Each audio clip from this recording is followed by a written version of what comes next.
In the late 1970s and early 1980s, I would be invited to come out to Washington and to get some State Department briefings. And after that, sometimes we'd go over to the White House and wander around there and sometimes talk to, in a time or two, President Reagan. And it was a large group, and they were inviting in small newspaper owners and publishers from around the country and so forth. And they didn't get much smaller than me, but they did invite me and take me up to the upper reaches of the State Department, and they had really good, really good little niblets there, and plenty of alcohol and so on. What I remember is two things here. And at the time in the late 70s, inflation was running 15, 20% or more. And at that time, I was on a board of a bank, which I and a couple of my buddies had started. And if we liked you, we were loaning at 16% fixed. And I was buying newsprint and taking a carload at a time.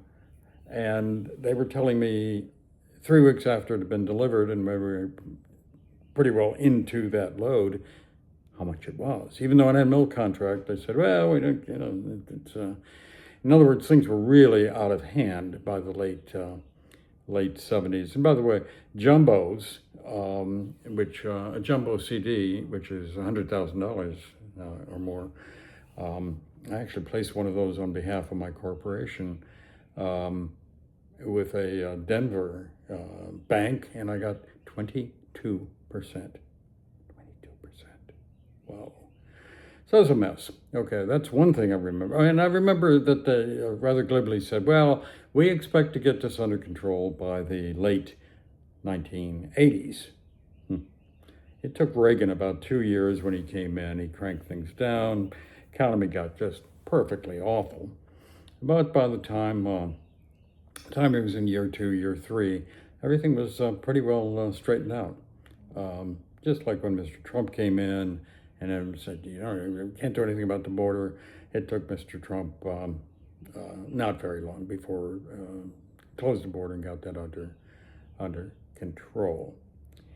Now, the other thing that they remember from there was someone asked them, how many people vanish overseas each year? And now here my figures may be, the first figure may be wrong, but I think it was like 100 or so. And in those days, the State Department would give you a hand with it if you got, if you need a little help to get somewhere, or if one of your relatives had vanished, you get a hold of them and they'll look around a little bit and so forth. And I think, don't hold me to it, but I think it was about 100 a year that they were handling back in those days, which is 46 years ago.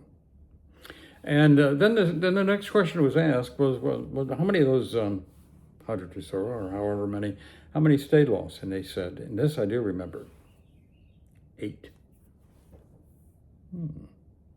So people would show up, and they think they're missing. And by the way, I was kicking around the country, driving. I'd take off and drive, sometimes with girlfriends, sometimes with others. Sometimes I just would drive the country. And I was gone for about 3 weeks at one point. And my brother-in-law, who was looking after our operations in Oklahoma, and my sister became very concerned. They hadn't heard from me in about 3 weeks. And I called them I think I called them from Yellowstone. I said, hey, how's everything going? And they went, whew, we've been increasingly worried about you, and so on. So now, that of course leads to people who really do vanish and stay vanished. And that's Amelia Earhart. And these are great stories. Of course, the press loves to come back every so often. They rediscover what happened to Amelia Earhart, who was an aviatrix, who was very famous in the 1930s, and I think around 1937 or so, she set off across the world, and she never made it across the Pacific back home. And there's plenty of stories. You can always gin up another Amelia Earhart story if you're in the media and it's a slow day. You can say, oh, we found some new bones out here. They look like chicken bones. Or maybe it's Amelia Earhart. you know, maybe. But then you have Jimmy Hoffa. And Jimmy Hoffa went to lunch one day and climbed in a car, and he's never been seen since. And among the places they looked for him were under a parking lot when they built a football stadium in New Jersey, and Jimmy's gone. And Jimmy ain't going to be found again. And then there's famous, less remembered, was Judge Crater in the early 1930s, a federal judge who went out to walk his dog in New York City and hasn't been since. And I don't think Judge Crater's coming back either. And of course, that leads us to the very tragic story of Nancy Guthrie and the Today Show host, which is Nancy Guthrie's daughter, which is Savannah Guthrie. This, I never watched Today's Show. It's got a reputation of being a little too liberal and too soft and too, but it's been the leading show, and Ms. Guthrie has been the anchor there for, more than 12 or 14 years. And I couldn't have identified her from the lady in front of me in the line at Walmart or at wherever. But now, if you watch any of Savannah Guthrie's videos, which are hard not to see, they're heartbreaking. I mean, this is a woman. She's in her 50s, and her family, and her mother obviously meant everything to her. As you know, she's married, she's a kid in New York and so on. So what exactly happened here to Nancy Guthrie, who around 2 o'clock in the morning, somebody shows up at her door, according to some videotapes, all trussed out so you can't quite tell who they are, with a backpack that is only sold at Walmart, and he got a gun at one point. And then they found blood in the front of the house and so forth and so on. And now it's been a month, and it's likely that Nancy Guthrie is deceased. And it's maybe equally likely that they're not going to find her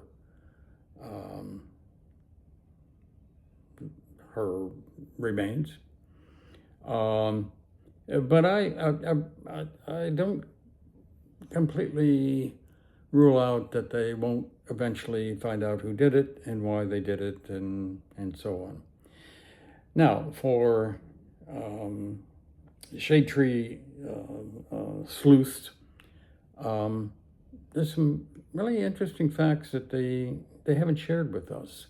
Let's go through them real quickly. One is, how did this individual, or individuals now, they say maybe individuals, how'd they get in the house?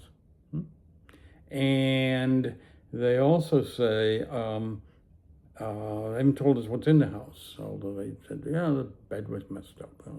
It's nothing. And they haven't told us that they've got a lot of other videotape. There were other video cameras. And what did they show? Did they find blood in the house? And did they find whatever? And so now you're left with almost kind of a JFK light assassination theories on what happened to Nancy Guthrie and why. Why would you take a woman who's 84 years old and out of the house and by some accounts never steal anything, never kidnap, never, what the hell was this about? Well, I happen to have a niece. My niece lives about a couple of miles away from where Nancy Guthrie's house is in Tucson, and my niece has been out there for a while. She actually shops at this little shopping center where Nancy Guthrie shopped. And by the way, Tucson, in its liberal wisdom, or perhaps for any reason, it's a dark city. They turn off all the lights at night, so it's pitch black, and you can't see anything. And so anything boing bump in the night, you got to have infrared to do that.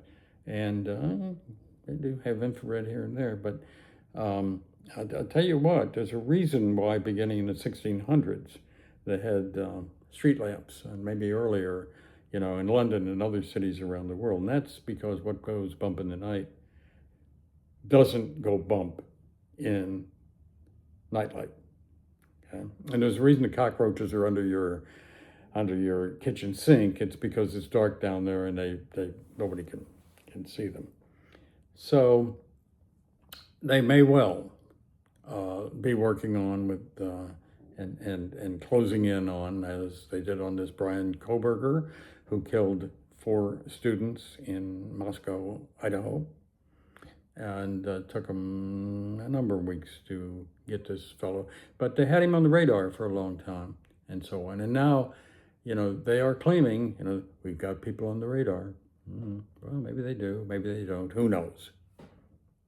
But the rest of it is, for whatever worth, I asked my niece, well, what do you think? And she said, around here, everybody thinks somebody in the family did it. Well, let's hope not. Well, let's hope nobody did it. Let's hope that she comes home someday. Yeah, it was odd that the sheriff made this grand announcement that he's ruled out everybody in the family as a suspect. Maybe so. All right, subject next.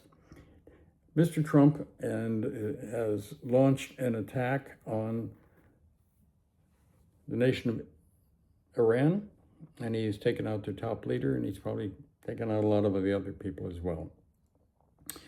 And there are a couple of things here. One, this is a demonstration of American power and what the United States and the Israeli intelligence are capable of. And if you had any doubts, or if anybody else had any doubts, take a look at what we have accomplished in the first hours and first days of this operation. And if you have lack of clarity on what the end goal might be, allow me to suggest that during World War II, we hopped over a lot of Pacific islands where there were a lot of Japanese, and we isolated them. And once they were isolated, we didn't hear a peep out of them, and they didn't create any problems. So if you can isolate Iran and keep it in its own little world, and in that world where they're not refining uranium and planning to build nuclear bombs and getting long-range missiles, if you can do that, okay, treat them like a Pacific Island World War II, and we can forget about them. Okay, we don't need to kill them all. But on the other hand, if you keep killing, extremists, you're going to wind up with a different country than you have. And that's why, right or wrong, end of World War II, we gathered the Nazis up who were Nazis, and we hanged them. That was the end of the Nazi Party, mostly. And we did the same thing in Japan. So there is a game plan here that I think is working. Now, the rest of it is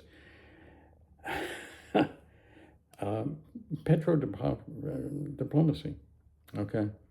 The United States pretty well controls the petroleum in the world today, after we snatched Mr. Maduro out of Venezuela and changed their attitude towards delivering oil to people like China.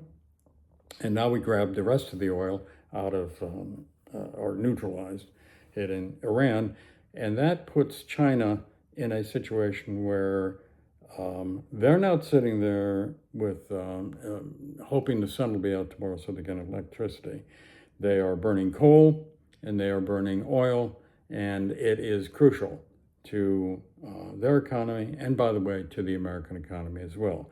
And the United States today, by all reports, is now an exporter of oil, and we control, we are the largest producer of oil, again, in the world. And if you want a safer world, You can do it through application of how you manage the oil. And that leads us to the Hormuz Strait, which is off Dubai and off Iran. And by the way, we have been through, Carol Ann and I, through the Hormuz Strait. It's only 20 miles across. You say, well, that gives you a lot of room for ships to go back. No, it isn't. It is 20 miles across, but it is a rather narrow deepness where you can actually, there's essentially a channel that allows ships to go through.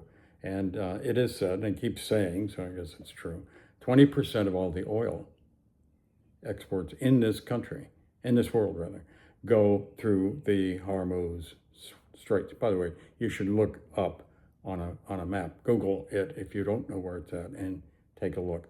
Because oil production is up beyond the Hormuz Strait. And that means that Saudi Arabia and some other countries who are big oil producers, and they're doing 20% of the world oil going through there. And so we've been sinking Iran ships left and right. We keep saying we sunk them all. Well, a few days ago, we sank their entire fleet, all 11 of them. Then I hear they're 19. Oh, we sank 19 of them. Then I hear we sank one of their big ships out in the Indian Ocean.